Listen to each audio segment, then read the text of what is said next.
Muy buenas noches, bienvenidos a Me Canso Ganso, el único programa de radio hecho para la televisión donde el espectáculo es la creatividad, la sensibilidad y la inteligencia.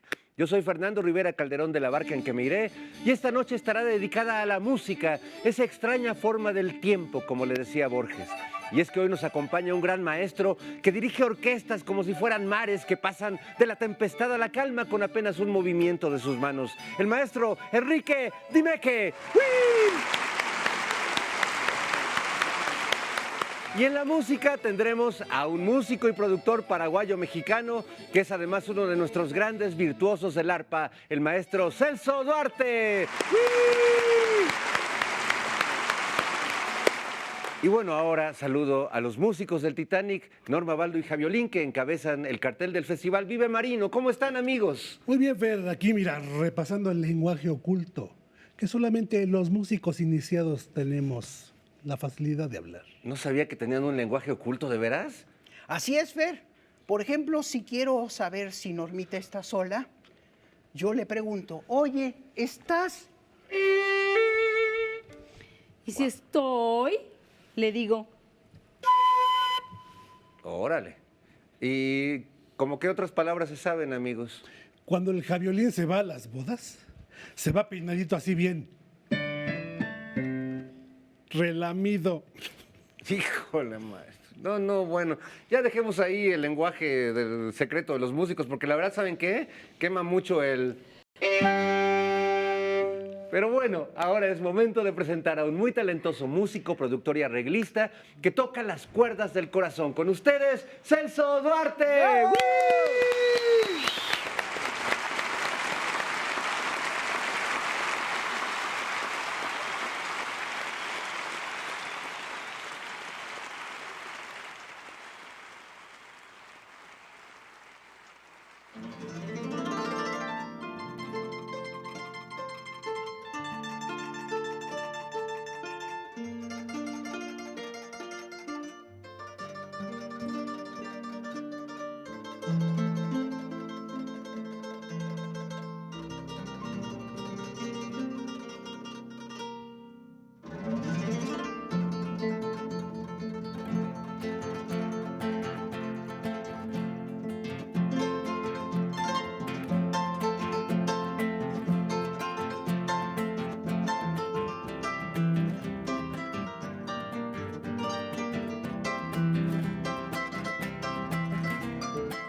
¡Bravo, bravo, maestros!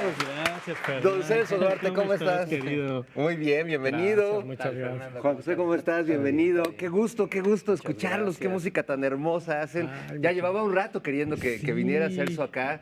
Pues gracias. eres digno heredero de una familia de músicos. Todos son músicos. Así es. Bueno, tu hermano, por supuesto, pero tus otros dos hermanos, También, así tus es. padres. Cuéntanos un poquito este origen musical que parece que no te dejó otra opción más que seguir en este camino. Sí, muchas gracias. En realidad, mira, mi abuelo fue arpista rural allá en Paraguay.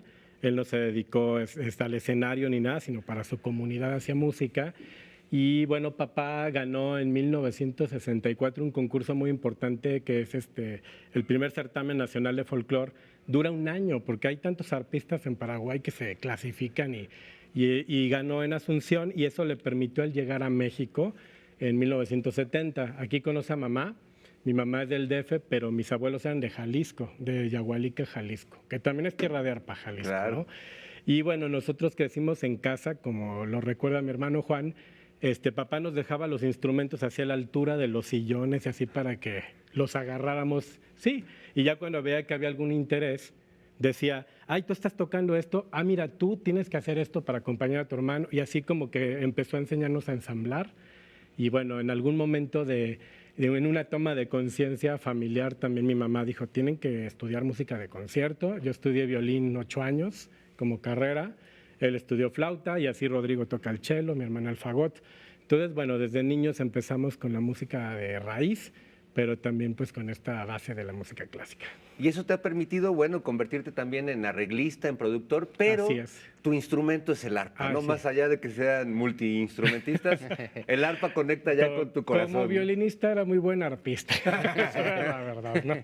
Y sí, es un instrumento que a final de cuentas, a pesar de que es tradición, también pues está o ha estado en peligro de extinción, porque, por ejemplo, México es el país que más arpas tiene de toda América Latina, incluso del mundo.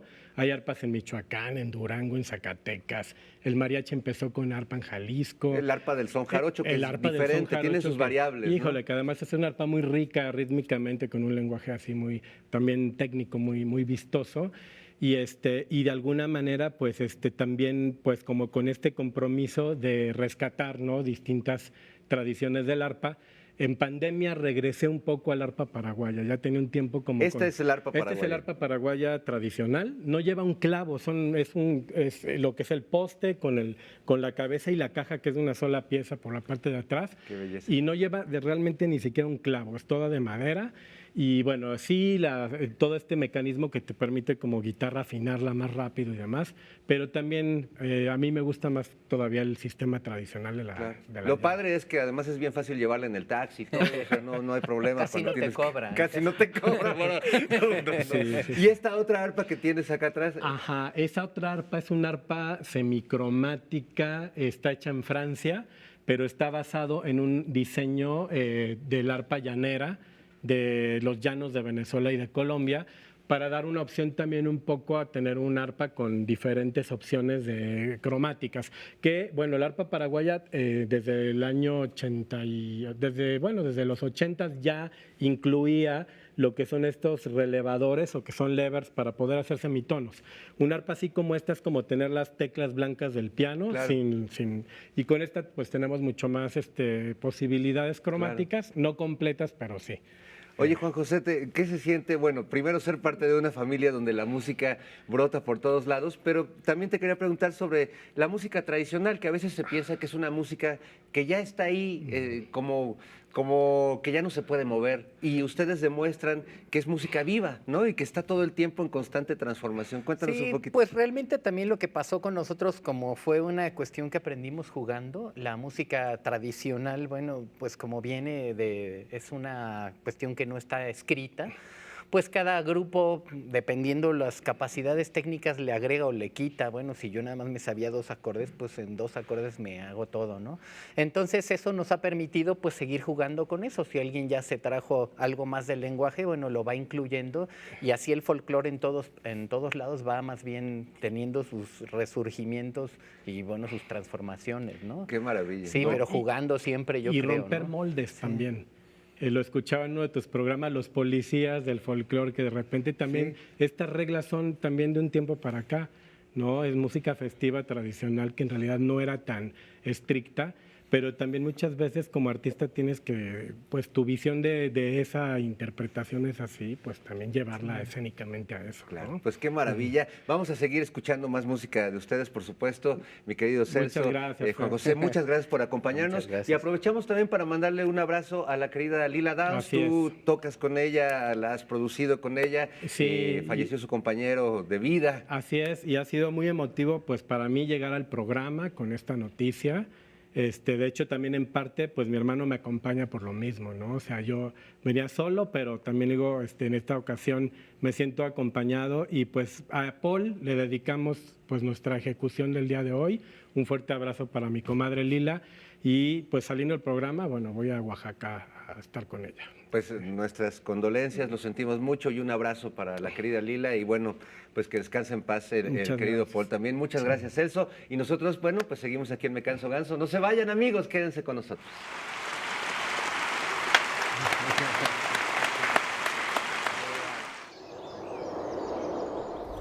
Gansito, ¿te gustaría conocer el sabor de la mantequilla? ¿Te gustaría un vestido bonito? ¿Te gustaría vivir deliciosamente? Firma aquí, pero pon atención en las letras chiquitas, porque el diablo está en los detalles. El pacto de Urbach-Grandier. Para conseguir lo que deseas, puedes seguir el camino del virtuoso esfuerzo o tomar la vía rápida del pacto fáustico. Pero en este proceso, no olvides solicitarle protección ante enemigos poderosos y enamoradas despechadas. Esta es la historia de Urbach-Grandier, sacerdote de la iglesia de la Santa Cruz en Ludo, allá en el siglo XVII. Grandier no se ajustaba al molde de santo. Era un intelectual de contundentes posturas políticas, rodeado de amigos en el poder y aficionado a cumplir sus deseos carnales sin tener un gramo de responsabilidad afectiva, porque, para empezar, ese concepto ni existía. El caso es que Grandier ya se había metido en problemas con la autoridad francesa por sus actos inmorales, que en ese tiempo entraban en la categoría de delitos. Se libró de las condenas gracias a sus vínculos amistosos con personas influyentes. Esta suerte no lo acompañaría eternamente. Y es que Grandier se ganó como enemigo al mismísimo primer ministro y cardenal Richelieu. Para empeorar la situación, la madre superiora del convento de las Ursulinas de Loudun, una mujer llamada Jeanne d'Ange, había desarrollado una pasión obsesiva hacia el sacerdote, con la intención de mantenerlo cerquita. La religiosa lo invitó a ser su confesor personal, pero Grandier, que era el maestro de las intenciones veladas, supo por dónde iba la cosa y la rechazó. Casualmente, poco después, las monjas ursulinas comenzaron a tener alucinaciones y comportamientos raritos. Una de dos: o padecían una psicopatología o estaban poseídas por el diablo en persona. Las religiosas participaron en exorcismos públicos. La poseída más protagónica era la Madre Superiora, quien señaló a Grandier como el culpable y presentó como prueba un pacto firmado entre el sacerdote y un consejo integrado por 6 demonios. No se requirió de más pruebas. Grandier fue torturado y condenado a morir en la hoguera, a pesar de que hasta el último momento declaró su inocencia. Esta historia inspiró el libro Los demonios de Loudun, de Aldous Huxley, la ópera homónima de Krzysztof Penderecki y la película Los demonios de Ken Russell, donde se da cuenta de que el fuego del infierno es amigo, siempre que no olvides solicitar su protección.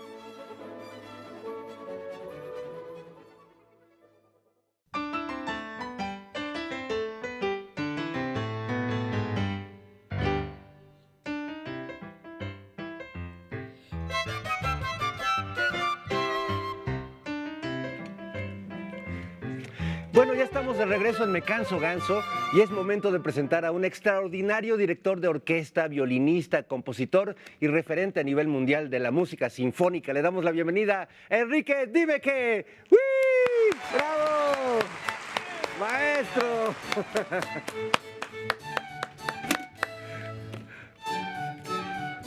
¿Cómo estás? ¿Cómo estás? Bienvenido. Qué gusto, muchas gracias. Igualmente. Encantado de estar aquí. Abrazo, por favor. Sí, Tome sí, asiento, claro. maestro. Muchas gracias. Ve qué bonita música te recibimos, para No, que te pues, sientas como en casa.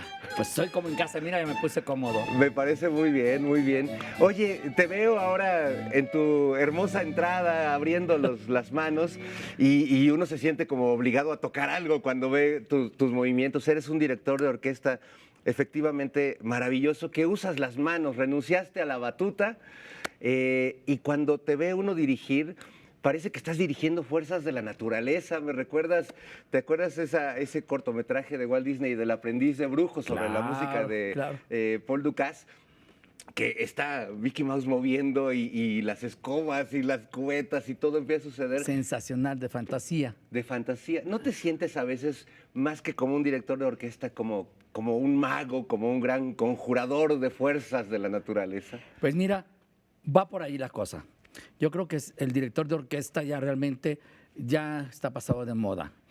¿Por qué? Porque un director de orquesta era aquel que organizaba los grupos y les decía todo cómo tenían que interpretar, era el único que tenía acceso a la información, pero con el paso del tiempo los músicos están mejor entrenados, hay información por todos lados, los conservatorios están más completos, bibliotecas, lo que sea. Entonces el director tiene que ser un motivador hoy en día, tiene que buscar cómo lograr que todo lo que ya saben los músicos cree un punto de fantasía, cree un punto del más allá de la nota, más allá del ritmo, más allá de lo que está escrito en el papel. Aquello que el compositor quería decirnos y que quería que nosotros lo pudiéramos transmitir al público. Entonces eso es lo que tiene que hacer un director de orquesta. ¿Cómo encontrar esa nota? ¿Qué dice esa nota? ¿Qué es ese do? ¿Qué es ese re, mi, fa, sol, la, si, do? Otra vez. Entonces, todo eso es lo que tiene que hacer el director. Pero muchas veces no lo puede hablar, entonces lo tiene que gesticular. Entonces, con los gestos tú puedes decir, con la fantasía, la suavidad, o la fuerza y la energía, y que reviente, y que llegue el éxtasis, y que llegue el clímax. Ahora, ¿qué tipo de clímax? ¿Explosivo o expansivo? Entonces, esas formas son las que el director de orquesta tiene que hacer con sus gestos, con sus manos, con su cara, con su cuerpo. Y eso no solo tiene que ver con conocer la partitura, conocer la pieza musical, sino que exige que te acerques al autor de la obra de una manera muy íntima, porque ¿cómo saber realmente qué quiso decir Bach, ¿no? ¿Qué quiso decir Mozart o Beethoven? Pienso a veces en la literatura cuando se hace una obra de Shakespeare, que se hace el ser o no ser, ahí la cuestión, que siempre se hacía con un dramatismo y alguien dijo, oigan, pero Shakespeare quizás estaba ironizando, entonces a lo mejor lo estamos diciendo mal. ¿Cómo tú descubres qué quiere decir un autor que ya no está además entre nosotros hace siglos? Y sobre todo que no está utilizando la palabra en sí, ¿okay? Está utilizando una nota, un valor, un ritmo que tiene que ser entendido y comprendido. Pues lo único que tiene uno que ver para empezar es ver las fechas de nacimiento del compositor, ¿ok? Cuándo nació o cuándo murió, y si es que está muerto ya. Entonces uno se ubica en la época. Para eso uno estudió historia, para eso uno estudió también geografía, o va a uno a aprender historia y geografía al mismo tiempo para poder entender a los compositores. Entonces el compositor te escribe una nota y, por ejemplo, va a ser pa, pa, pa, pa, pa, pero va a ser pa, pa, pa, pa, para, pa, pa, pa, pa, pa, pa, pa, para, pa, pa, pa.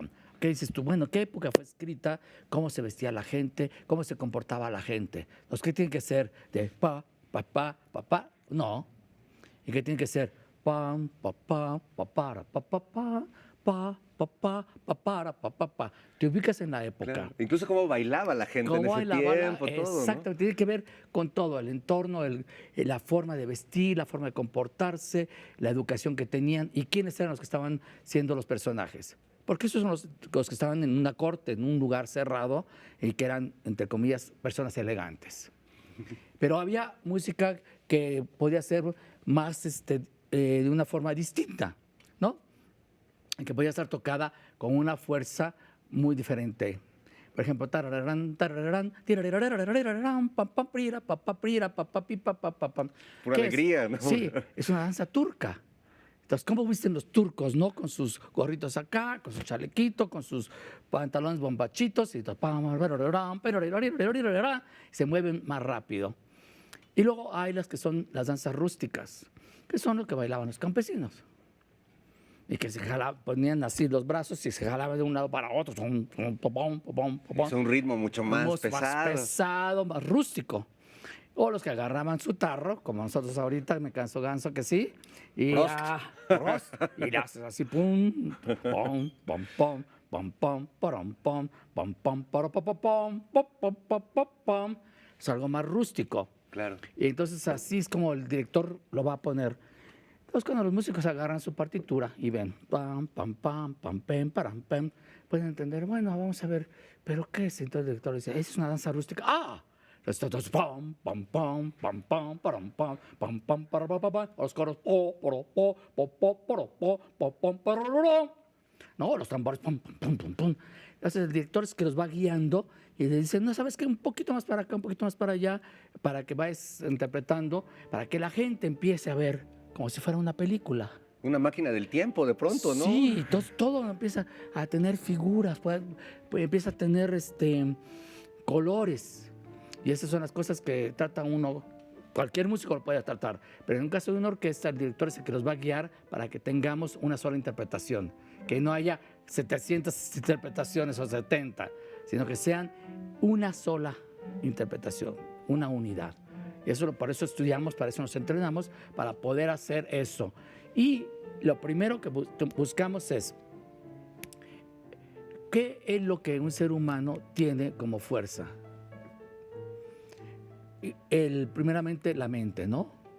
El ser humano tiene una mente privilegiada que aguanta quién sabe cuántos gigabytes y que no la usamos ni siquiera a la media. Sí, la usamos muy poquito. Muy poquito. Pero también tiene otra parte, el corazón, que significa dos cosas. El ritmo, que bombea a todo el cuerpo por el medio de la sangre, y el sentimiento. Según cómo bombee, le da a uno la energía en el cuerpo, le da a uno la forma de moverse, de generar ese movimiento del brazo, movimiento del pie, movimiento de los ojos, de la boca, de los ojos. Entonces el director de orquesta tiene que buscar cómo todos los corazones de todos los músicos latan a la misma velocidad. Si todos están concentrándose a que vamos a hacer pum, pum, pum, pum, pum, pum, pum, pararam, pum, pum, pararam, pum, pum, pararam, pararam, pararam, pum, para. Entonces cuando dice, ¿qué significa eso que dice allá palabrita andante o adagio? Es lo que la mente le manda al corazón. Dice, báteme a la velocidad de que mis pies vayan caminando, andando, andante. Entonces vas, chum, chum, chum. Ahora, mándale a todo el cuerpo ese latido para que sea más lento. Bom, bom, bom, bom, bom, bom, bom, bom. Ahora que sea más alegre. Es un alegro, ¿no? Sí, alegro ya, pero es el corazón el que bombea todo eso. Pero la información se conecta acá, la manda, baja a los pies, sube a las manos y tiene que salir con un instrumento. Agarra la flauta, agarra el violín, toma un piano, canta, lo que sea necesario para producir todo eso que ya tiene en su cuerpo. Y para eso se entrena uno. Eso de estar aquí, tan, tan, tan, tan, tin, tan, tan, es para dominar al instrumento. Que al principio es... Sí. Parece que están jalándole la cola al gato, ¿verdad? Sí. Pero cuando vas a... Re, re, la, la, si, si, la, sol, sol, fa, fa, mi, re. Ya logras tú que el instrumento responda lo que tú quieres que responda. El instrumento no toca solo. No es esos pianolas que ponías así o con, con los pedalitos. Con los pedalitos o el cassette de los Yamahas, aquellos famosos que le ponías ahí y las teclas se mueven solitas. No, aquí tú tienes que producirlo. Para el director de orquesta es un poco el riesgo de que es la pianola o el cassette que pusiste ahí, porque realmente no vas a tocar nada. Sí, no, tú no quieres eso, tú quieres un músico vivo, sintiente. Que sienta, que participe, que haga lo que el compositor desea. Y uno lo va a guiar para que haga eso que desea el compositor. Oye, y Enrique, y cuando tienes esta experiencia de dirigir una orquesta, de dirigir una pieza de esas que que te arroban, que te involucran demasiado. ¿Tienes esta experiencia de sinestesia? ¿Ves esos colores? ¿Ves esas luces doradas cuando suenan los metales? ¿Ves esos ocres? ¿Ves esos... ¿Cómo tienes esa experiencia cuando estás dirigiendo? Lo empiezas a ver todo. Por ejemplo, ahí está Chopin, ¿no? Entonces empiezas a imaginarte esas luces tenues que pasan a través de los árboles y que alumbran apenas. Y que son colores muy pastel, pero muy claros. Y nada más es una lucecita. Y luego depende si tienes una vela ahí y ves qué color tiene la vela. Por lo regular son blancas, ¿no? Pero la llama a veces toma cierto color, pues rojizo, según la intensidad. Entonces todo eso lo logras ver con la música. A veces piensa, por ejemplo, que dice... Eso llega al corazón y ya se convierte en algo más rojo. La pasión. Claro. Entonces, todo eso que lo practicó muchísimo, y eso fue uno de los éxitos de Alexander Scriabin, cuando hizo la sinestesia, de buscar que él conectaba un instrumento a que hiciera luces. Entonces, cada vez que tocaba una nota, aparecía un color. Un color, o varios colores. Eso lo hizo mucho hasta que se cansaron todos porque era demasiado. Pero lo vemos ahora con los juegos, con los niños que están jugando a los Nintendos y a todo eso, como también cobran colores cuando tocan un sonido. Claro. Pero muchas veces los sonidos que nosotros vemos o hacemos son los de la pasión y los del sentimiento. Sí, son vibraciones que nos hermanan de pronto en una sala de conciertos. ¡Qué belleza! Pues creo que con esta reflexión nos quedamos y, ¿te parece? Vamos a un musical con un gran artista que también nos acompaña hoy aquí en el estudio y que se presentará, por cierto, con su ensamble de Sur a Sur el próximo 18 de diciembre en el Zócalo capitalino dentro del Festival Navideño. Les pido un aplauso para el maestro Celso Duarte. ¡Wii!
Estamos de regreso en Me Canso Ganso y yo estoy tratando de aprender a dirigir la orquesta de este programa aquí con el maestro Enrique. Dime ¿cómo te sientes, maestro? ¿Todo bien?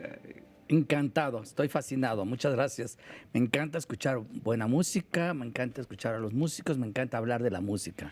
Y muchas gracias por la invitación de estar aquí hablando de ese enorme placer de qué es de la vida, la música. Y que sigue siendo un misterio, Enrique. Yo pienso en esa frase de Borges que dice que la música es extraña forma del tiempo. Y me encanta esa frase porque cuando uno va a un concierto, pues planea en su agenda, ok, el concierto es a las 8 de la noche, de 8 a 10, vamos a pasar en una sala escuchando música. Pero ya que empieza el concierto, el tiempo se vuelve otra cosa. Y ya no corre como de aquí a acá, sino como de aquí a allá, ¿no? El tiempo se vuelve infinito mientras dura la quinta de Beethoven o una pieza de Mozart o una pieza de Mahler. ¿Cómo vives tú el tiempo dentro de la música? Pues mucho como lo que acabas de decir, porque abarca las dimensiones, ¿no? Arriba, abajo, al centro, a la derecha, a la izquierda, como se brinda también, porque abarca las dimensiones y que la música nos va dando los espacios adecuados. En algunos momentos tenemos a una flauta y un violín, por ejemplo, como estábamos escuchando hace rato, en una orquesta están separados. Hay una distancia de 3, 4 metros, pero esa distancia misma crea un espacio de sonoridad muy especial. Y a veces tienes tú al contrabajo allá y al corno tocando por el otro lado, mucho más espacioso, o los instrumentos atrás. Entonces, la música abarca las dimensiones sonoras y visuales. Entonces, para eso necesita uno realmente sentarse ahí y ver qué el compositor nos quiere dar, ¿no? Entonces, tú te echas el clavado adentro del teatro y dejas que la música te lleve. Es un viaje maravilloso, como les digo yo, ese viaje fantástico. Así que empiezas a recorrer todos los lugares que quiere el compositor. A veces son sentimientos, a veces son sensaciones nada más, a veces son imágenes que tienen que ver con alguna época, algún momento del compositor. Pero muchas veces, aunque los compositores no te dicen nada específicamente en la época clásica, por ejemplo, no te van describiendo nada, pero sí te van describiendo una sensación. Te van dando esa forma como ellos sintieron cuando estaban escribiendo. Una sinfonía, por ejemplo, tiene 4 movimientos. El primero viene siendo un poquito rápido, a veces con introducción y a veces no. El segundo, lento, una canzoneta, un andante, un cantabile. Luego el tercero, una danza ternaria, como que están tararirarán, un minueto, un vals o un scherzo. Y el último va a ser un allegro, algo más vivo que va a buscar que reviente la felicidad. Un gran finale. Eso es una sinfonía. Los conciertos tienen 3 y características similares a las que acabo de decir, excepto por el movimiento ese del scherzo. Tienen las oberturas, que son las que indican cuando va a empezar una ópera, un ballet o algo para poner a la gente en tono. Y hay unas épicas. Pienso en la flauta mágica de Mozart, que a mí me fascina, ¿no? Ese gran inicio. Ese con los acordes. Sí. Pam, pam, pam, pam. Es precioso. Pam, pam, los 3 acordes esos famosísimos. Y luego cuando va caminando con la tan tan tan tan tan tan tan tan tan tan tan pipi papa pipi papa pipi papa papa papa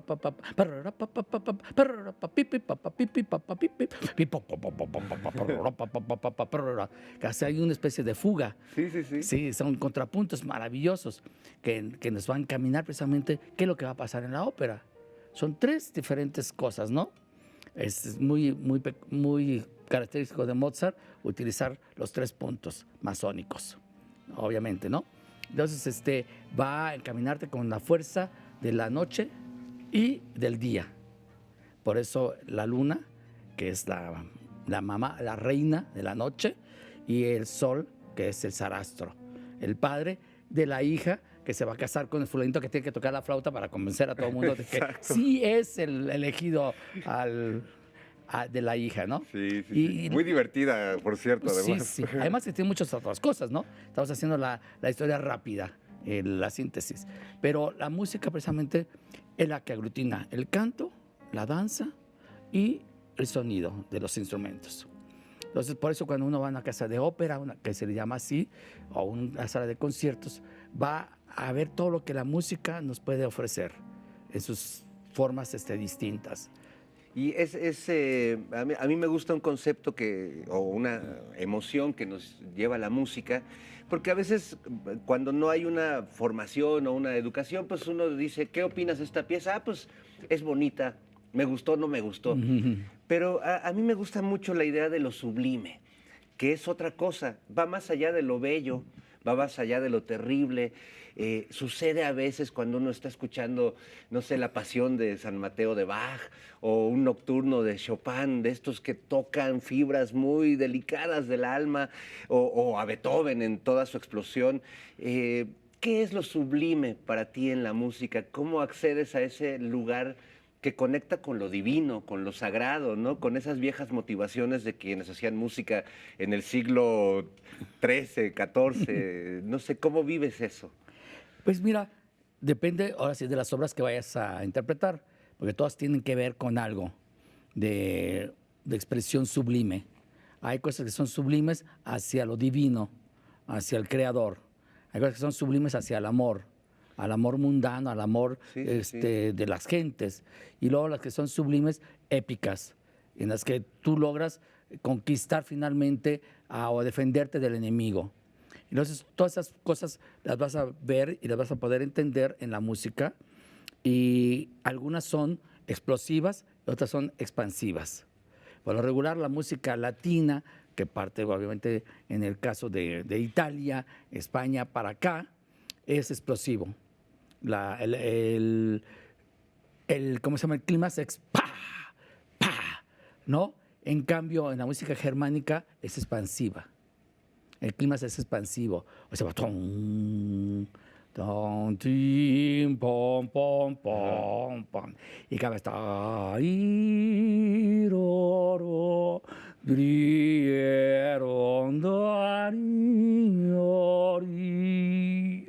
Se va expandiendo.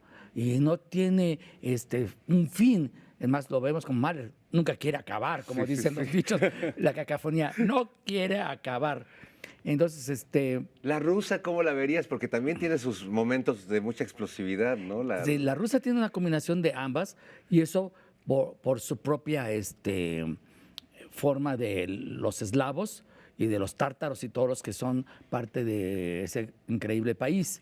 Sí. Y ahora lo vemos con las guerras esas que se pelean ahora a decir que la identidad era de ellos, ¿no? Pero bueno, lo que sí es que todos han influido en todo.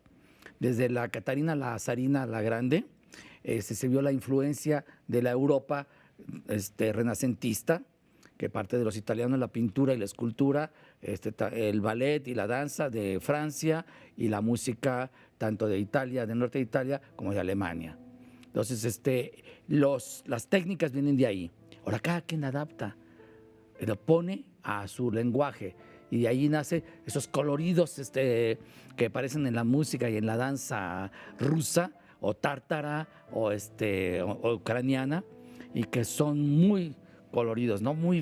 De mucha danza, pero también tienen mucho con tristeza, de mucha pasión, ¿no? Por eso vemos a un Tchaikovsky que no termina jamás de una melodía más hermosa que la anterior, y luego a su seguidor Rachmaninoff, que también desde que comienza ya te metió al romanticismo total. Pero lo ves también con la literatura, está muy conectado a la literatura de Tolstoy y de Dostoyevsky, para nombrar algunos, pero la veo yo muy colorida y es muy, muy exitosa, porque es explosiva y expansiva. En momentos es explosiva y en momentos es expansiva.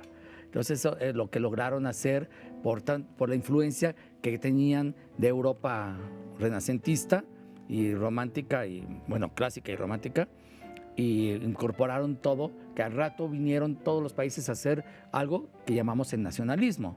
Y acá en México inclusive tuvimos nuestro nacionalismo maravilloso, importantísimo, en el desarrollo de la pintura, de la literatura y de la música.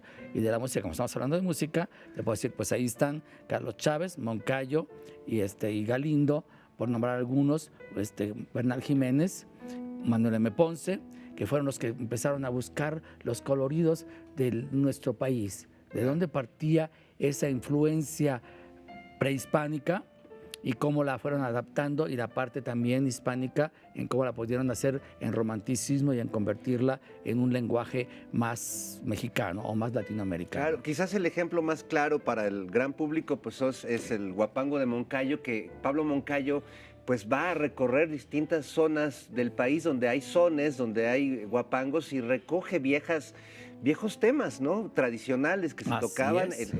en las comunidades, y lo lleva a la sala de concierto y lo convierte en una pieza, bueno, pues que es como uno de nuestros himnos nacionales, Así ¿no? es increíble, es una obra que está perfectamente bien delineada, bien hecha, para alcanzar el clímax adecuado, la parte suave, la parte rítmica y la parte explosiva. Entonces eso no te aguantas, que al final quieres gritar. Sí, sí, Y sí. inclusive cuando yo lo hago con la Sinfónica Nacional, al final gritamos. Así lo hacíamos, cuando hacía pam, pam, pim, pam, pam. Todos empezamos a ta. Y casi tengan las ganas enormes de gritar: Sí. ¡Viva México! ¡Viva nuestro país! ¡Viva nuestra tierra! ¡Viva nuestra cultura! ¡Nuestra esencia! Porque la música te lleva. Claro, hablando de esas épicas y de esas emociones sublimes que nos conectan con nuestra historia, con nuestras raíces, ¿no? Que es maravilloso. Maravilloso. Y bueno, y ahí también tenemos, ¿qué pasó, Sabi? ¿Qué onda? Oigan, me encontré a estos amigos. Son los ositos cantores de Nuremberg. Son muy talentosos. Oye, y armonizan muy bien, maestro. ¡Qué lindo! Vienen a audicionar para el maestro. A ver, tráetelos para acá. En una de esas los incorporas a la orquesta. A lo Quieren mejor estar sí. en el coro. ¿Quieres saber ver. qué? Una A vez ver. más, amigos.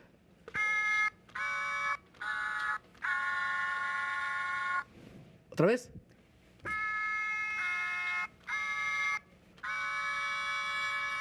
¡Eso! Contratados. ¡Enorme! ¡Contratado! Besitos Increíble. divinos. Muy bien, muy bien. Bueno, pues llévalos a su camerino, Sabia, que se vayan preparando, porque el Fantástico. maestro se los lleva de una Ya vez. nos vamos. Ya, muy bien. Hasta luego, dice. Eso estuvo un poco terrorífico. Muy bien, Bueno, qué lindos ositos. Los puedes llevar a tu próxima presentación el 16 y 18, que vas a estar en el Palacio de Bellas Artes haciendo el Mesías de Händel, que qué Sí. cosa tan tremenda, ¿verdad? Tremenda. Ah, eso debíamos haber hecho cantar el aleluya a los ositos. Imagínate. Los puedes- Aleluya, aleluya, aquí, aleluya. Ahí está la invitación para ir a Bellas Artes el 16 y el 18 con esta pieza que es de las más bellas y más, De las más gustadas bellas. por el público, ¿no? Sí, claro, porque tiene toda la fuerza del el que quiera creer en la maravillosa religión, lo puede ver también, pero es épico. Sí. Es épico cómo se logra el nacimiento de un ser especial y cómo va a trascender y cómo llega a sus momentos de lucha y de fuerza y cómo pierde hasta cierto punto para luego renacer y salir al aleluya. Sí, no, es una... Y al final para darnos el amén a todo el mundo de que todos vamos a estar felices. y La paz sea contentos. con ustedes, hermanos. Exacto. Y bueno, nosotros vamos a la paz de la música con este gran arpista que ha colaborado en el cine y en la música con artistas de la talla de Alfonso Cuarón, con Julieta Venegas, con Lila Downs. Así que le damos un aplauso a Celso Duarte. ¡Bravo!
Bravo, bravo.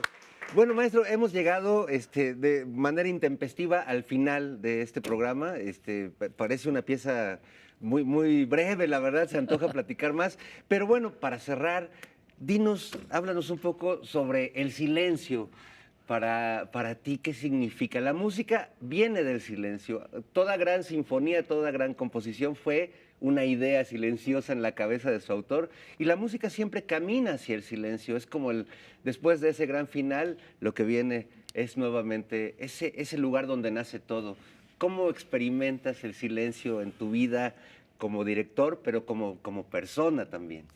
Pues mira, el silencio tiene para mí una fuerza tremenda, porque no existe realmente. Yo creo que si algo no existe es el silencio mismo, porque siempre hay algo. Esas vibraciones que se escuchan todavía, así que el oído lo puede distinguir. Algunos animales se distinguen mejor todavía que el ser humano, pero en la música también hay silencios. Hay momentos que se llaman gran pausa, y el autor nos pone así en el compás una G y una P. Gran pausa. No es GP, ¿no? Sí. Gran pausa. Entonces ahí, ¡pah! ¿Por qué quiere el compositor un silencio en ese momento? Porque la atención ha llegado a crear tanto sonido que ahora el silencio es importante. Y de ahí, para reconstruir otra vez. Y un especialista de esto era mucho la música de Brahms. Y que no eran gran pausas necesariamente, pero sí un medio compás. Un calderón, como les decía. Un calderón o algo así, que te dejaba el silencio, porque es un impacto sensacional, que se escucha de repente nada. Y eso le da aún más fuerza a lo que sigue. Porque ahora sí que después de la calma, la tormenta, y después de la tormenta, la calma. Qué maravilla. ¿No? Pues con eso nos quedamos, mi querido maestro Enrique Arturo. Dime que muchas gracias por acompañarnos esta noche en Me Canso Ganso. Muchas gracias por haberme invitado, y también les siguió lo de mi libro. Tu libro, por cierto, Biografía con música de Mahler. Así es. Creo que es un libro muy interesante, porque precisamente hablo de mi niñez. Está escrito por José Ángel Leiva, que lo hace que yo lo narre. O sea, yo soy el que estoy hablando en primera persona. Qué maravilla. Muy interesante. Y voy describiendo mi vida, hablando de mi vida, mis diferentes etapas. Cuando nací en la Ciudad de México, luego cuando nos fuimos a Guanajuato, cuando fuimos a Monterrey, regresamos a Guanajuato, luego yo en Toluca, luego a Estados Unidos, y luego ya la parte profesional. Y con el santo protector de Mahler ahí vigilándolo todo. Vigilando todo para que no me vaya descarriado. Exacto. Muchas gracias, maestro. Muchas gracias. Un placer. Muchas gracias a Celso Duarte también y su increíble música. Muchas gracias, Gansito. Sabi, ¿dónnde andas? Los ositos cantores. Ay, aquí estamos. ¿Allí estaban? ¿Desde Llegamos cuándo? Aleluya. Muchas gracias. Aleluya, hermanos. Aleluya. Gracias a los músicos del Titanic. Nos vemos la próxima semana, amigos. Adiós. Gracias.